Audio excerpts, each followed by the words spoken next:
ತುಮಕೂರು ಅತ್ಯುತ್ತಮ ಚುನಾವಣಾ ಕಾರ್ಯನಿರ್ವಹಣೆ ಸಂಬಂಧಿಸಿದಂತೆ ಭಾರತ ಚುನಾವಣಾ ಆಯೋಗ ನೀಡುವ ರಾಜ್ಯಮಟ್ಟದ ಪ್ರಶಸ್ತಿಗೆ ಬೆಂಗಳೂರು ವಿಭಾಗದಲ್ಲಿ ತುಮಕೂರು ಜಿಲ್ಲಾಧಿಕಾರಿ ಆದ ಚುನಾವಣಾಧಿಕಾರಿ ಶುಭಾ ಕಲ್ಯಾಣ್ ಆಯ್ಕೆಯಾಗಿದ್ದಾರೆ.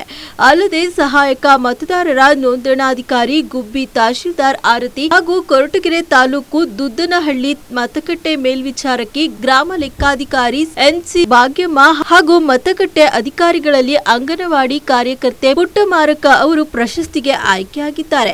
ರಾಜ್ಯದ 5 ಜಿಲ್ಲಾ ಚುನಾವಣಾಧಿಕಾರಿಗಳು, 5 ಹೆಚ್ಚುವರಿ ಚುನಾವಣಾಧಿಕಾರಿಗಳು, 5 ಮತದಾರರ ನೋಂದಣಿ ಅಧಿಕಾರಿಗಳು, 5 ಸಹಾಯಕ ಮತದಾರ ನೋಂದಣಾಧಿಕಾರಿಗಳು, 10 ಜಿಲ್ಲೆಯ ಬಿಎಲ್ಒ ಮೇಲ್ವಿಚಾರಕರು ಹಾಗೂ ವಿವಿಧ ಜಿಲ್ಲೆಗಳಲ್ಲಿ 34 ಮತಗಟ್ಟೆ ಮಟ್ಟದ ಅಧಿಕಾರಿಗಳನ್ನ ಪ್ರಶಸ್ತಿಗೆ ಆಯ್ಕೆ ಮಾಡಲಾಗಿದೆ. 16ನೇ ರಾಷ್ಟ್ರೀಯ ಮತದಾರರ ಚುನಾವಣೆ ಅಂಗವಾಗಿ ಅತ್ಯುತ್ತಮ ಚುನಾವಣಾ ಅಭ್ಯಾಸ ಪ್ರಶಸ್ತಿಗಳನ್ನ ನೀಡಲಾಗುತ್ತಿದ್ದು, ಜನವರಿ 25ರಂದು ಬೆಂಗಳೂರಿನ ಪುಟ್ಟಣ್ಣಚೆಟ್ಟಿ ಭವನದಲ್ಲಿ ನಡೆಯುವ ರಾಷ್ಟ್ರೀಯ ಮತದಾರರ ಚುನಾವಣೆ ಕಾರ್ಯಕ್ರಮದಲ್ಲಿ ರಾಜ್ಯಪಾಲರು ಪ್ರಶಸ್ತಿಗಳನ್ನು ನೀಡಲಿದ್ದಾರೆ ಎಂದು ಮುಖ್ಯ ಚುನಾವಣಾಧಿಕಾರಿ ಕಚೇರಿ ಪ್ರಕಟಣೆ ತಿಳಿಸಿದೆ. ಅತ್ಯುತ್ತಮ ಚುನಾವಣಾ ಕಾರ್ಯನಿರ್ವಹಣಾ ಸಂಬಂಧಿಸಿದಂತೆ ರಾಜ್ಯ ಮಟ್ಟದ ಪ್ರಶಸ್ತಿಗೆ ಬೆಂಗಳೂರು ವಿಭಾಗದಲ್ಲಿ ತುಮಕೂರು ಜಿಲ್ಲಾಧಿಕಾರಿ ಶುಭಾ ಕಲ್ಯಾಣ್ ಆಯ್ಕೆಯಾಗಿರುವ ಹಿನ್ನೆಲೆಯಲ್ಲಿ ಜಿಲ್ಲಾ ವಾರ್ತಾಧಿಕಾರಿ ಹೇಮಂತ್ ರಾಜ್ ಅಭಿನಂದನೆ ಸಲ್ಲಿಸಿದ್ದಾರೆ.